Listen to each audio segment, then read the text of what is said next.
not assured prospects, but good prospects, is we have values to which much of the world, not all of the world, much of the world still aspires.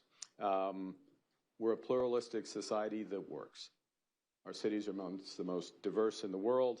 Public square is loud, diverse, and free. We, by the nature of our federation, we have to practice collaboration and partnership, and it's a country that is still committed to sustainability. The third reason why I'm going to argue we can thrive in this time is we recognize what's going on. This is not a transition, this is a rupture. This is a sharp change in a short period of time, driven by a variety of factors. We have a determination to rise up and meet this. And I'm going to give you one last set of threes, and then we'll have our conversation. Our response to this is to build strength at home, to build resilience by diversifying abroad, and pursue a variable geography to defend our values and pursue our interests. So just on strength at home, I can understand if you were distracted by events down here and you haven't followed exactly everything we've been doing in the last 4 months. But while you were otherwise occupied, we've cut taxes on incomes and capital gains. We have removed all federal barriers to interprovincial trade. We have passed landmark legislation to fast-track literally hundreds of billions of dollars of projects in energy, in AI, in critical minerals, in new trade corridors. We are doubling our defense spending by 2030. Our core capabilities with respect to defense, AI, quantum, cyber, critical minerals, provide unique opportunities for dual use and economic benefit, and we intend to fully exploit those. We are diversifying our trading relationships and our security partnerships. We signed the most comprehensive agreement with the European Union from a non-European Union member. The Economic and Security Partnership with the EU, we signed that at the end of June. We're working on fleshing that out now. We will be, or we are on track, I should choose my words more diplomatically, we are on track to be a full member of SAFE, the European Defense Arrangement, which allows us to diversify and accelerate our defense procurement. This week? What day is Monday? Last week, yes. Seemed to miss the weekend in the middle, but we agreed a comprehensive approach within the context of USMCA, but a comprehensive approach with Mexico to deepen our bilateral trading relationships, and we are pursuing more aggressive strategies throughout Asia. My last of my threes is around that variable geography. I'll just give a couple of examples of where we're active. The Coalition of the Willing for Ukraine, we are the largest contributor on a per capita basis to Ukraine. Okay.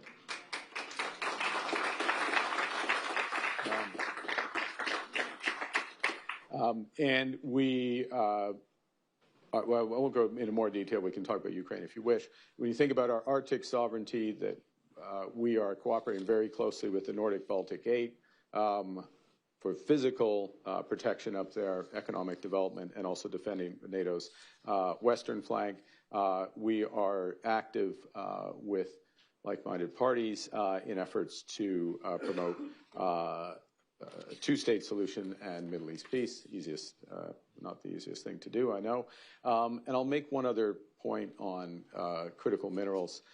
We, out of the G7, are forming buyers clubs for critical minerals so that the world can diversify away from Chinese dominance from them. So it's not just the supply, but it's having that secure access to capital or an offtake, basically, so these can be developed. And I'll just say a word before I finish that having chaired the G7 this year, I came into government 6 weeks before it was there, so we didn't have Mike Froman. We had very good Sherpa, but we didn't have Mike Froman, so we had a lot of work to do.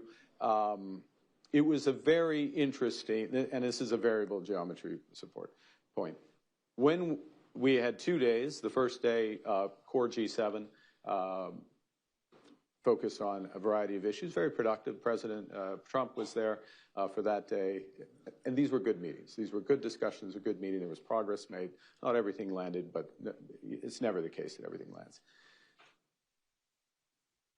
It was fairly narrowly focused, though, on economics, with Iran thrown in. There's always a crisis, Iran thrown in as well.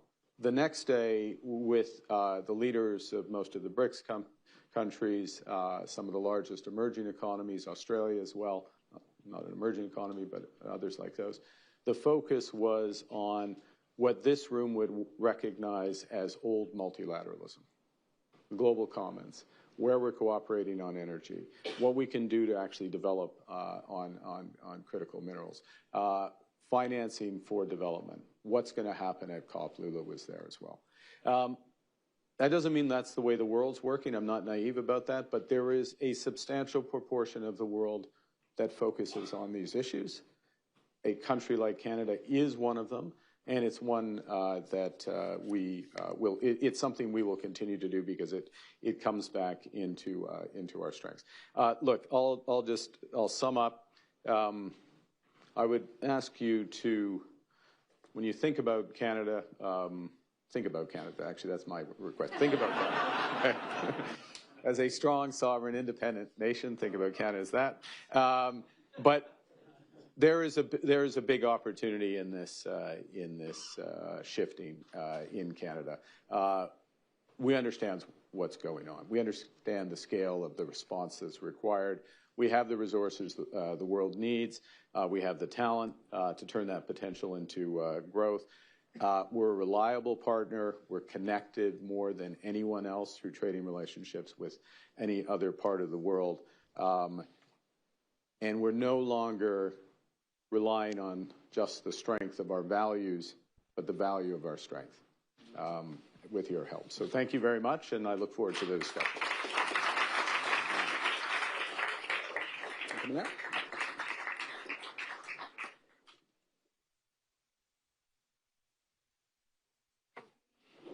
Well, hi, boss. Bienvenue. Merci. Welcome to the United States of America. Sorry, I didn't mean that as a point on sovereignty. I just meant, did you get through customs okay? They recognize the Canadian passport still? Still working. Still working. Excellent. Yeah. Let me pick up on a couple of the points that you made. You talked about diversification and the strengths within Canada. Canada's been so reliant on the U.S. economy, been so integrated. Yeah. I think something like 2/3 of Canadians live within 100 kilometers of the border. Most of the trade is here. You've had some economic headwinds in the last several months in terms of economic contraction and higher unemployment. How much can you reorient the Canadian economy, both to be more east-west than north-south, or to be more integrated with other economies than the U.S., given the long history there? Yeah, it's the right question, and the answer to the question starts with recognizing the need to do it. One thing I'd impress upon the audience is that Canadians understand the need to, as we put it, to be masters in our own house. The country does not want to wake up and look on, all due respect, on Truth Social or X to see what the latest change is in U.S. policy, but wants to get on with what we can control.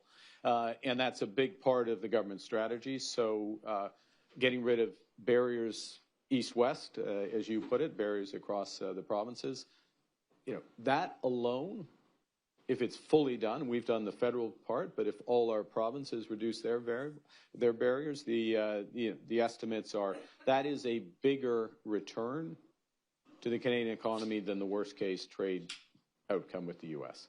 Now, one has a more immediate impact, and the other builds over time, but the orders of magnitude are clear. And that's before we do what we need to do, which is to double the rate of housing.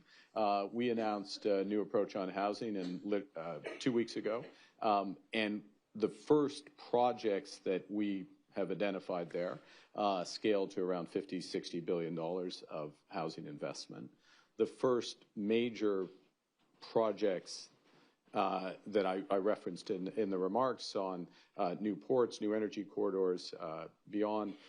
Those are measured in the hundreds of billions. So you start to build all of that out before the defense spending kicks in, and we're very focused on dual-use defense spending.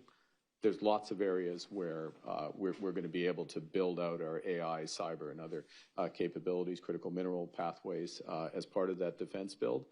And it's before we get traction with those new trade and defense partnerships with Europe, for example, and in Asia. So that's our primary focus. And candidly, we've been done a favor because we should have been, all of these things we could have done before ourselves. So we needed the rupture, we needed the shock, it seems, in order to do them. But there is a very strong consensus in the country to do that. As well, there is a very attractive for the United States, for Canada obviously as well, and Mexico version of USMCA that can be developed. And it's, as you know from your previous life, we're in the early stages of that development. You've mentioned the defense spending a couple of times. You referred to it as dual use. Yeah. First of all, Canada had been a laggard on defense spending. Trump sort of highlighted that quite pointedly. But now you've committed to, I believe it's 5%, 3.5% of military spending and 1.5% of infrastructure spending. When you talk about dual use, are you talking about, is that in lieu of buying more military equipment per se? Is that or do you see yourself buying more? It's a couple of things. I mean, we have a lot of catch up to do. We're not alone in that in NATO. We're resolute that we will catch up. So we are getting to the 2% level this year, which you can argue we should have been at before, but we're getting there this year. And then you have the ramp up towards 5% by 2035, 5% of GDP by 2035. And for those who don't follow it quite as closely, what we agreed to, everyone in NATO agreed to, is of that 5%, 3.5% is pure defense spending, and 1.5% is related to defense, resilience, building that out. So everything in that 1.5% effectively is dual use and has other benefits for your economy. But even if we set that aside and just focus on the 3.5% of pure, NATO is going to be spending a lot more on cyber, a lot more on AI integrating systems. I'm sure you've had lots of discussions here around drone warfare and the integration there. We will be spending necessarily, from a military perspective, the end uses on some of the critical minerals, I mean, literally are militarily critical. So our development of that for our defense purposes, first and foremost, has direct spillover benefits because AI expertise, being able to integrate big data lakes and optimize across them, well, that is a skill that is transferable, readily transferable to other aspects of the economy. So we see a lot of the way, this is part of the advantage, last point, part of the advantage of coming late. Sometimes you go to some emerging and developing economies and have much better cell coverage because they came late. They did it right. We're coming late to some of the spend, but at a time when the nature of security and conflict and warfare and what's needed is changing very rapidly, and it actually plays to some of our strengths. Let me ask you to put not only your prime minister hat on, but you've been a central bank governor, you've been an investor, you've been finance. Looking around the world now, you've got China sort of playing by its own playbook economically, including a lot of excess capacity that's being exported to the rest of the world. You have the U.S. playing by its own playbook, ignoring various agreements, including at times USMCA. What does it mean if the two largest economies of the world are playing by their own set of rules? What does that mean for the rules-based system for a middle power like Canada? Yeah, well... And do you keep on playing by the rules even if nobody else is? Okay, so that's the key. So who else is willing to play by the rules, and can you get critical mass in that? That's one of the big questions. So, and nobody's perfect in this, but one of the things about the European Union is it's a rule-based system. Sometimes there's too many rules and they're playing by too many rules, but it is a rules-based system. We have a free trade agreement with the European Union. CPTPP, newer. The U.S. made a decision not to be part of that. I heard about that. Yeah, you heard about that. And it's not too late. You can come back in. But it's not the European Union, obviously, to the same degree. But it's you recognize it as a rules-based, plurilateral trade deal. It has labor standards, has sustainability. There is open discussion. We're part of it. I don't want to overplay it because it's still early days, but of a bridge between the EU and the CPTPP. Well, Canada's in both, effectively. We're deepening with Europe. We're deepening with some of those players there. Then we're in a pretty big system that is rules-based. We would like to think that we will get to a position with the U.S. where we have new rules as part of USMCA, or a reaffirmation of these are the rules of conduct in USMCA. And, we're re-engaging with China and other major economies in terms of developing the rules bilaterally with them. So there's more to play for than there appears. And, one of the things that, now I'm going to be a central banker, but this is important. Okay, this is really exciting. This is a chance to check your phones. But so much of economics is on the margin, right?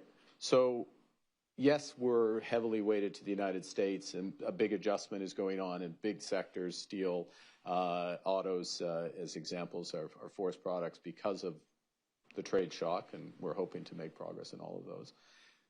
But on the margin, when you grow into very large markets, which are represented by the EU and CPTPP, it makes a big difference. So it's the delta, it's the growth that's going to impact it. Previous governments in Canada have worked quite closely with the U.S. vis-a-vis China, and sometimes at a great cost for Canada. Yeah. How would you assess our joint effectiveness in influencing Chinese behavior, economic strategy, security behavior, et cetera? And what do you think we ought to be doing differently if you think there's room for improvement? There's always room for improvement. I think one of the things that we can improve on, I'll say this from a Canadian perspective with respect to China, is being clearer about where we engage. I alluded to it very lightly, but it's a general point in variable geometry. You have different tiers of engagement depending on how like-minded you are. So with respect to China or any other country where do you engage deeply? Where are you comfortable engaging deeply? In the commodity space, in aspects of energy, for example, basic manufacturing, where there are guardrails, and what should just be left off to the side. Mm-hmm. Elements that bridge into national security, privacy, other aspects like that. So that's where we can be better, number one. Number two, in my experience with China, they are, amongst other things, very sincere and engaged on climate. This is a country run by engineers. This is a country that understands a lot of the engineering solutions to issues around emission. They've happened to have built real competitive advantage in a number of these areas as well. So there's a question of how, and there's almost a standing offer from them about how to engage in the global commons in and around climate, which a country like Canada, which is it is an energy superpower, when we're certainly going to build and fully exploit that, then we're dealing on, and we care about this issue as well. It's still part of our policy. It's still part of, and so there's an opportunity to engage. Again, the United States could choose that lane very easily, but probably at the moment that's not where the engagement will be. Right. Well, probably at the moment. Probably. Probably. Who knows? Who knows? But that you mentioned your chairmanship of the G7. Yeah. The U.S. takes over the chair of the G20 later this year.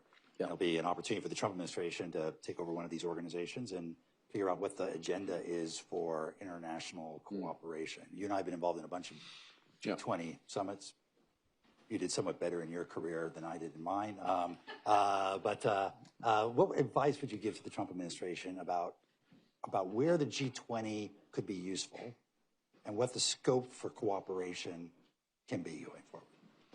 Wow. It's called Stump the Prime Minister. I didn't see that one coming, but that's the right question. Look, as you know, with these things, you want to pick three things and focus. You do want it because it's a sprawling agenda, and you got to be clear. This is what we care about. I actually think that I would emphasize. I think the infrastructure, they won't call it this, but I'll use this term, but infrastructure for development, the infrastructure for the global economy, the leveraging of limited public dollars into multiples of private dollars. That is an agenda that's good for the world. It's an agenda that plays directly into American strengths in finance, American strengths in, just a whole host of industries. It can play a bit complementary into Chinese and other countries' strengths, but more America's than elsewhere. And it's an agenda, if really pursued, will grow jobs and all good things back in America, but also would be enthusiastically endorsed by the broader group of the G20, and it would reinforce purpose at some of those. And this is a question whether the administration wants to, but some of the multilateral organizations. So the World Bank's agenda is effective. It's a big part of that agenda. So putting their own frame in and around that, I think, makes a lot of sense. I've got two others, but I'm worried that we're not going to have enough time for the audience to ask questions. So very diplomatic. All right. One last question before we open it up to the group. I believe yesterday Canada joined some European countries in recognizing Palestinian statehood. What do you expect that to accomplish? Well, I think the first thing to say is this is consistent with our policy since 1947. Every Canadian government, whether of whatever political stripe, has supported a two-state solution, as many other countries have. What we have been seeing, first because of the acts of these heinous acts of Hamas, but then other in terms of response, is that prospect is receding before our eyes. Okay. So the idea of waiting until all the conditions are in place for a free and viable Palestinian state committed to peace and security side by side with the state of Israel, is what I've called a Zionist Palestinian state, which is what we want. Those conditions being in place, keeping the concept there on the shelf, when it is the avowed policy of the Israeli government that there will never be a Palestinian state. That is the policy of the current Israeli government, and their actions are consistent with that policy. And I can just concentrate on what's going on in the West Bank, without touching Gaza. So what we're looking to accomplish is to keep that front and center, to be with a host of influential but not decisive countries. So we're alongside the Kingdom of Saudi, not in the recognition, but as part of this process. Kingdom of Saudi Arabia, France, UK, Australia, Qatar, Egypt, others, Norway, actively trying to create conditions at a minimum for a ceasefire, obviously, and then a peace process. That's part of that. And it's not, we're not doing that, we're under no illusions that this is any sort of panacea. But it's necessary in our judgment, and the judgment of most other countries in the world, that we have to push on this now because, as I say, the possibility, in absolute violation of the UN Charter and in absolute violation of international law, of self-determination for the Palestinian peoples is being erased. So this is, we're doing what we can, but recognizing the limitations. All right. Well, we're going to open it for questions. This is on the record. In addition to the very full room we have here, we've got about over 400 people, 400 CFR members online as well. Please, if recognized, stand up, wait for the microphone, identify yourself, and ask a brief question. Okay? Yes, this gentleman right here.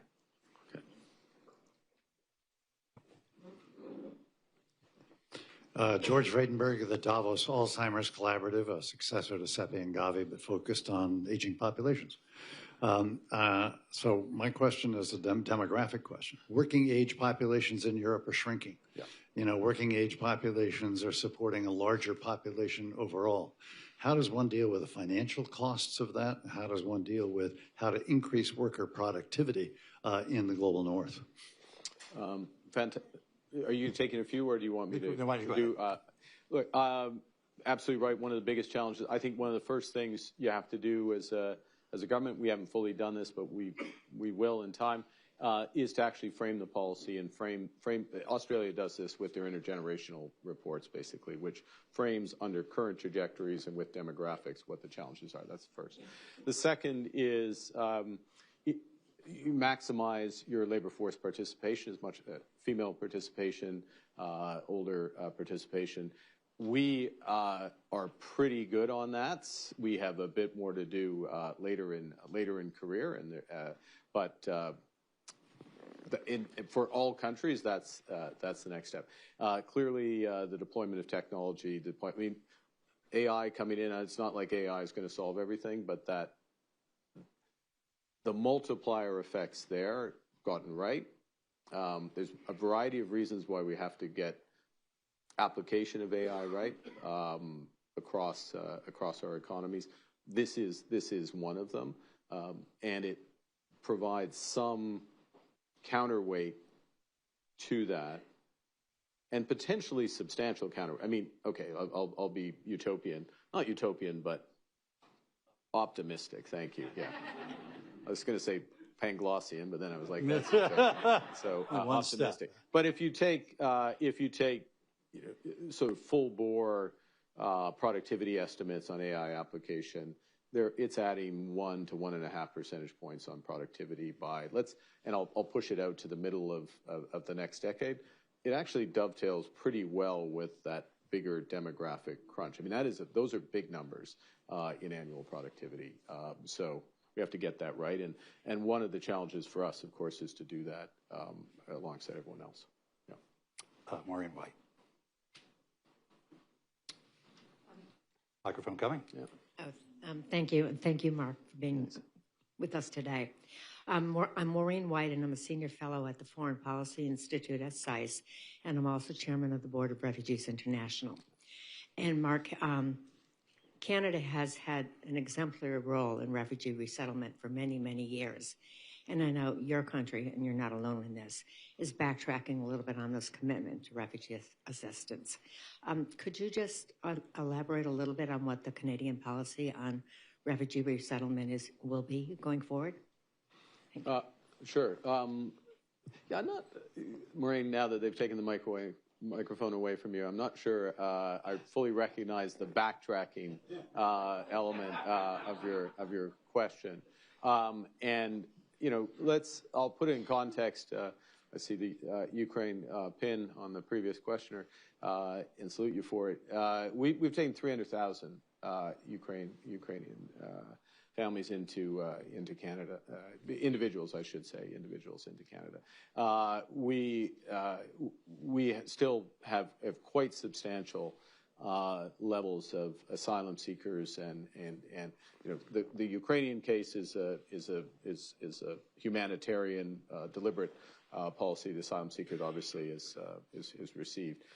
We, like every country, must control and be deliberate with respect to our borders, and manage appropriately. And so the government is very focused on doing that on the border side, but also treating asylum seekers, treating everyone who comes to Canada to the standards they should, and that includes processing claims in a timely fashion.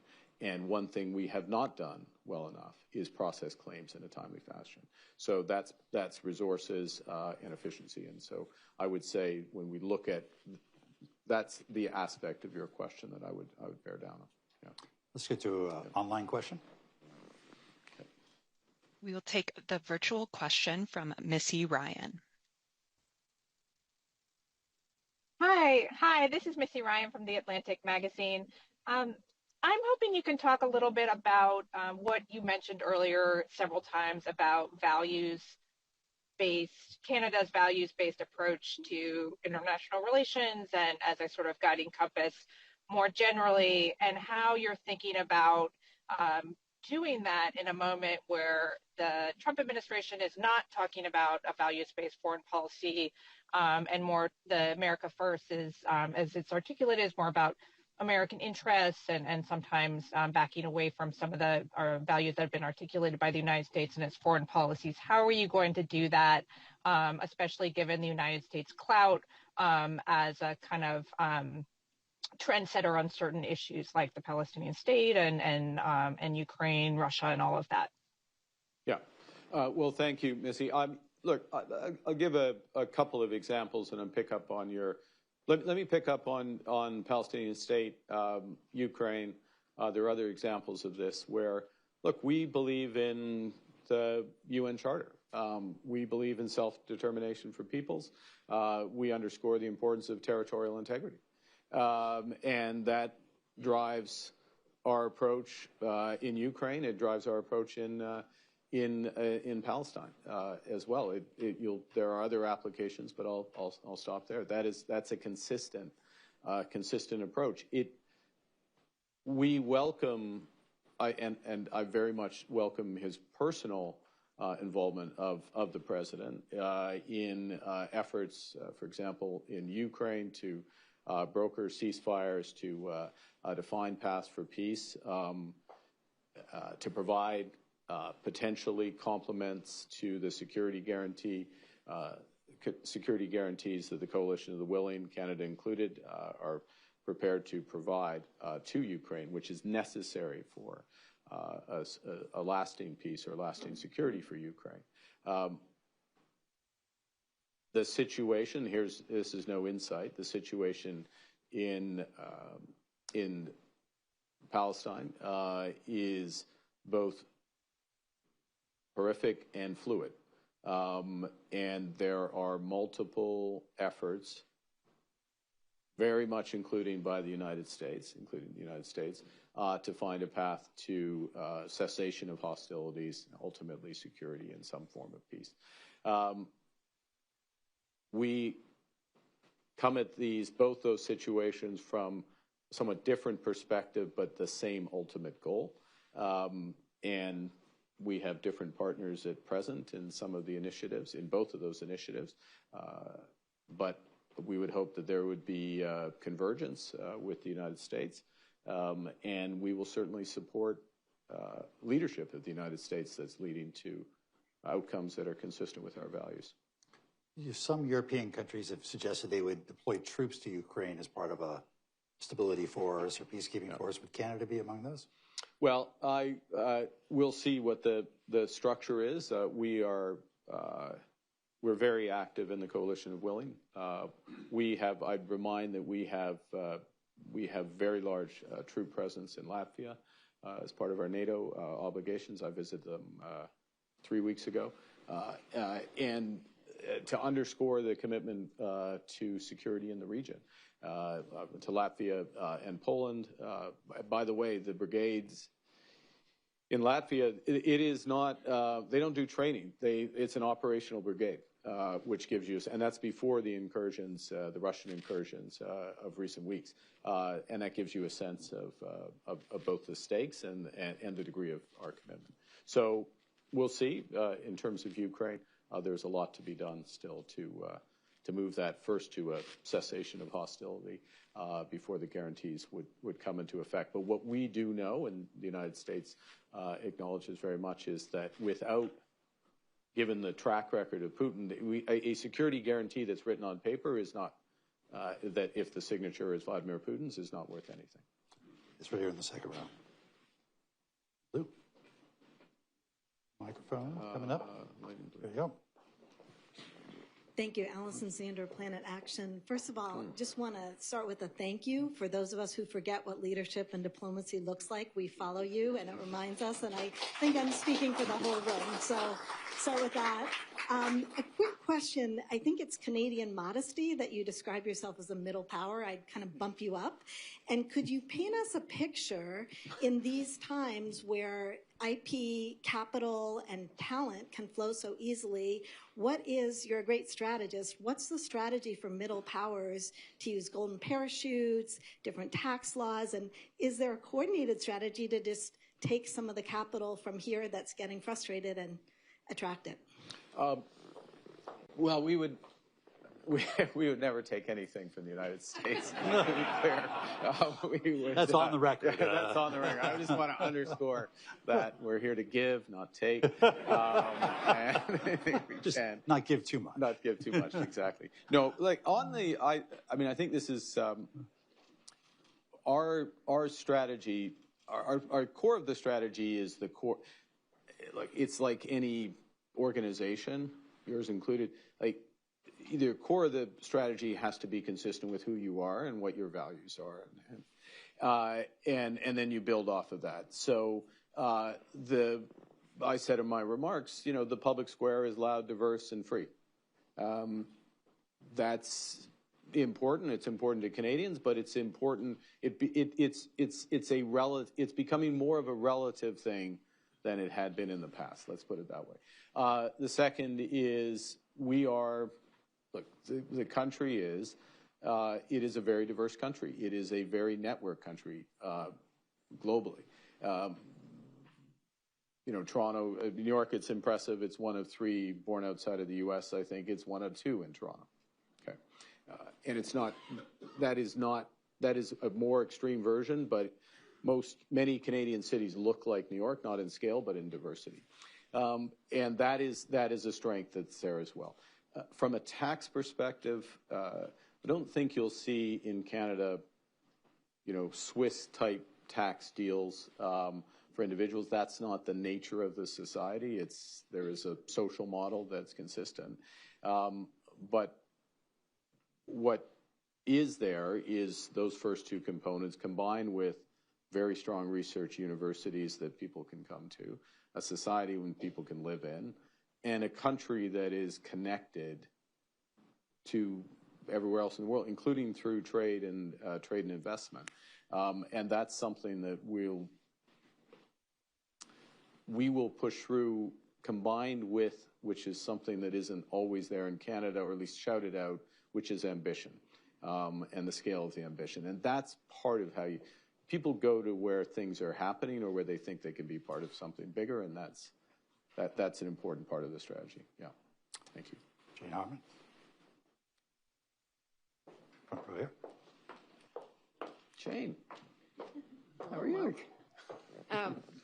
Jane Harman, former member of Congress. Congratulations to CFR and Canada for superb leadership, which employs delightful humor. It's really refreshing. My question is more about Ukraine. You've answered lots of it, but putting on your banker hat, there has been a bill in the United States Congress for a while, sponsored by Lindsey Graham and Richard Blumenthal, to impose secondary sanctions on Russia to force Putin to change his strategy.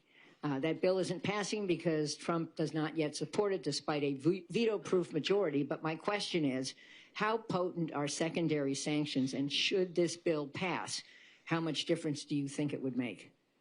Well, and great to see you, Jane.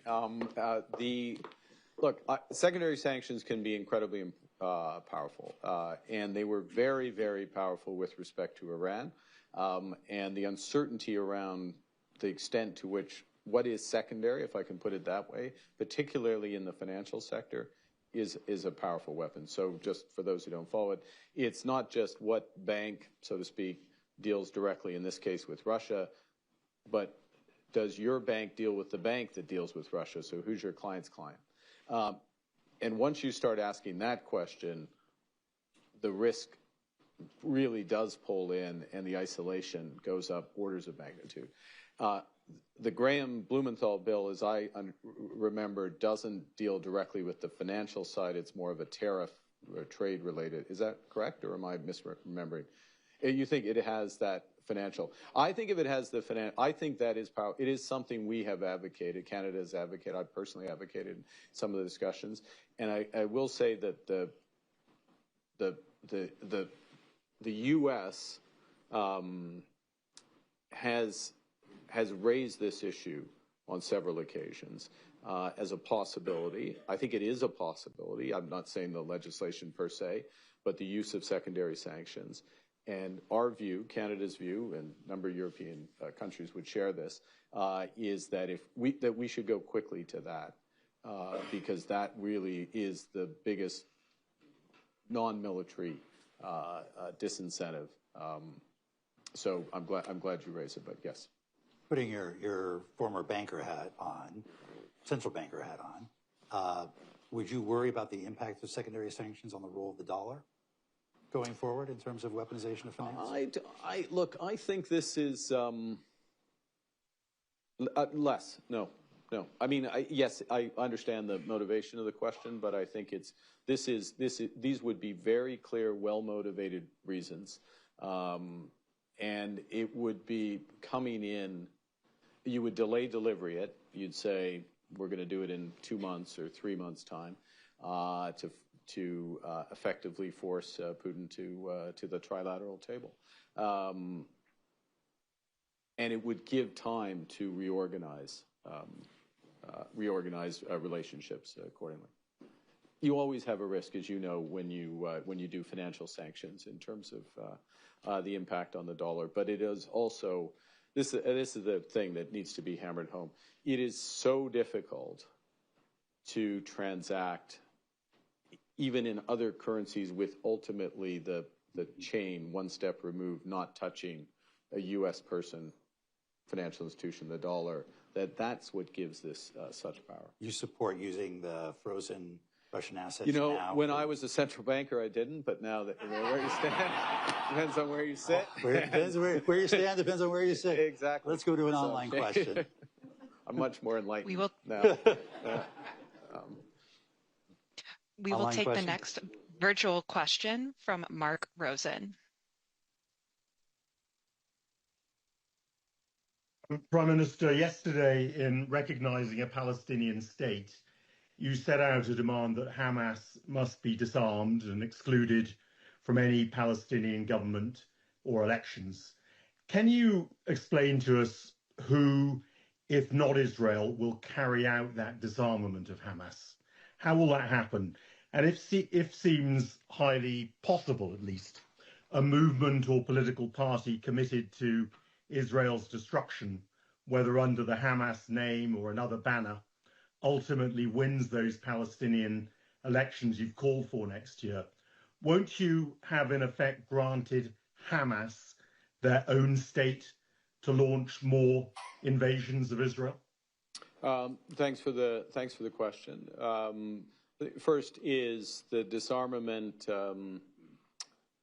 and elimination of Hamas as a force, certainly as a political force, military force first, and political force, is one of the conditions for a sustained cessation of hostilities and peace. And when you say who is going to do that, there are many proposals, as I suspect you're aware, from a variety of Arab states, combination of Arab states and European states, to which Canada would be party if they were to come to pass, for multinational forces to be deployed in Palestine to enforce a peace and to drive that process forward.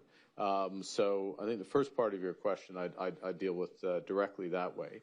The conditions for a free and fair election in Palestine are many, and the time in order to get to that spot is uncertain. The conditions for any form of self-determination of the Palestinian people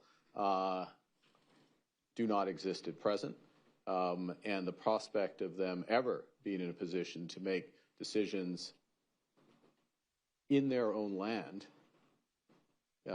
it is the avowed policy of the current Israeli government to ensure that never happens. Yes, way in the back.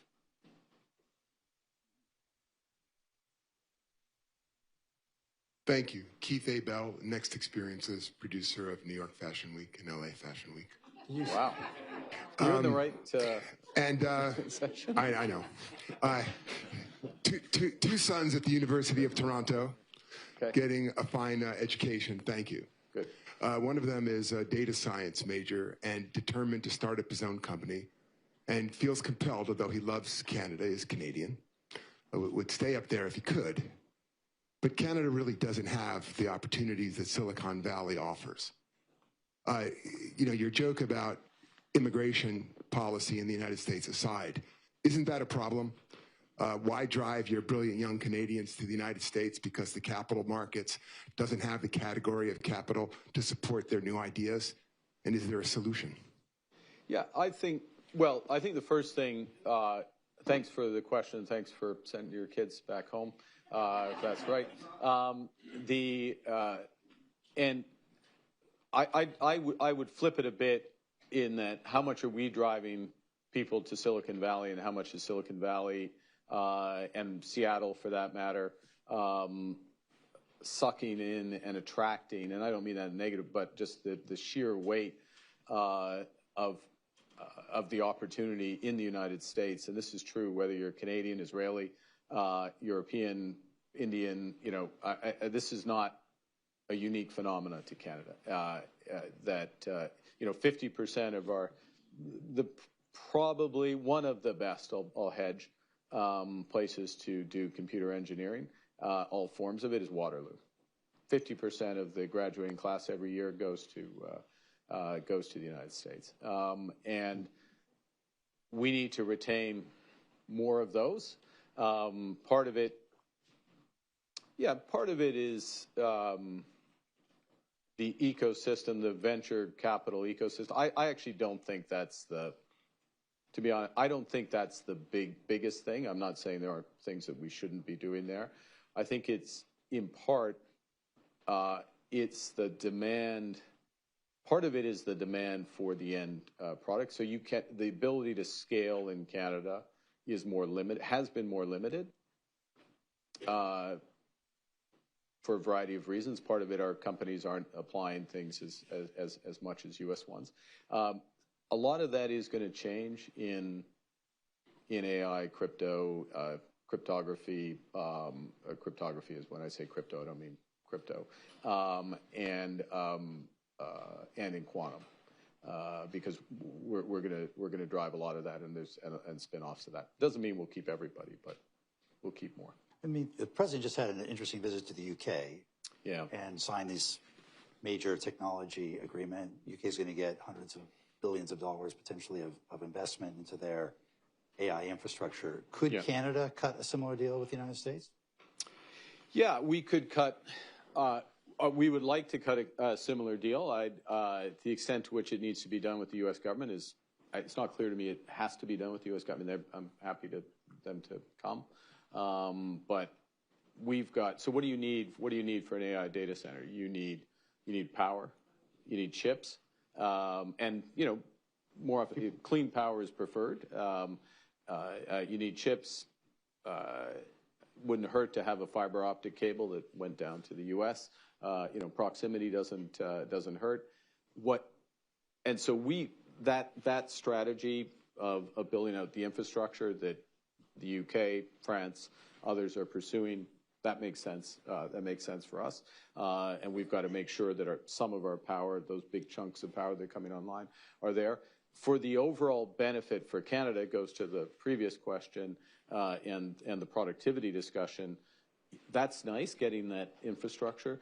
The big payoff is actually in the application, which means that you want to flow through some of that capacity for Canadian companies, Canadian usage, and actually the education side becomes that much more important. There's another question right there, about 2/3 of the way back. Yep, gentlemen, looking back. There you go. Great. Hi, Andrew Watrous, Morgan Stanley. Mr. Prime Minister, congratulations on passage of the One Canadian Economy Act this summer. Congratulations on referencing it. Thank you. This is very good. I wonder if you could say a few more words and give us a few more details on the projects that you're planning to fast track through the approval authorities. What are the size of those projects? When might they be approved and shovel ready? And when might we start seeing those show up in GDP? Thank you. Yeah, great question. So we're going to layer these approvals roughly every 4 months for the course of the next couple of years. We have a series of them that were initially proposed. Canada's a federation. Part of the way we have to get things moving. Parliament gave the government additional powers to fast-track approvals, so 2-year time horizon. And once we designate a project, it's presumed approved, okay? So something has to kind of go off in order for it not to happen, which means that a lot of the engineering and other work can drive through. But part of the way to get things done in Canada, I mentioned this in my remarks, is through partnerships. So we started with the provinces saying, what are your top priorities? And they've given us a bunch of their top priorities. Indigenous peoples, Indigenous rights holders, what are some of their top priorities? Bringing those together and making sure that those are front of the line, front of the queue. What you're going to see is a series of things and you're starting to see them, in and around critical minerals, in and around energy, particular, a mixture of conventional and clean. We just greenlit with BC, for example, one of the largest, one of the largest LNG projects, Silicim, which follows hard on the heels of LNG 1 and potentially LNG 2, which is this giant consortium.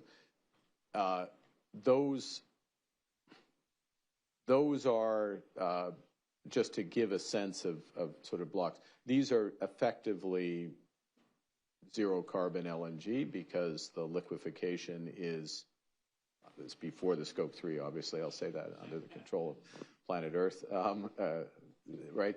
But the liquefaction is done with hydro, very short shipping times to Asia, tons of demand, displaces coal, lots of good things about that. You will see a lot of those types of projects, but in parallel with scale nuclear in Ontario, where the actual FID decisions and the capital is starting to flow, large-scale hydro, 10,000 to 15,000 megawatt hydro in East, and then big corridors on critical minerals that are opened up. Last thing, sorry, this is too long an answer, but the AI infrastructure leg of that strategy is just being developed. We referenced it a few weeks ago around a sovereign cloud because we know that we're the offtake for that, development for that, and you'll see something on that in the next few months. You've contributed so much to the United States, the UK, the globe, when it comes to climate change, and now you're bringing it back to Canada. We are so privileged to have you here. Thank you for spending time with us. Thank you.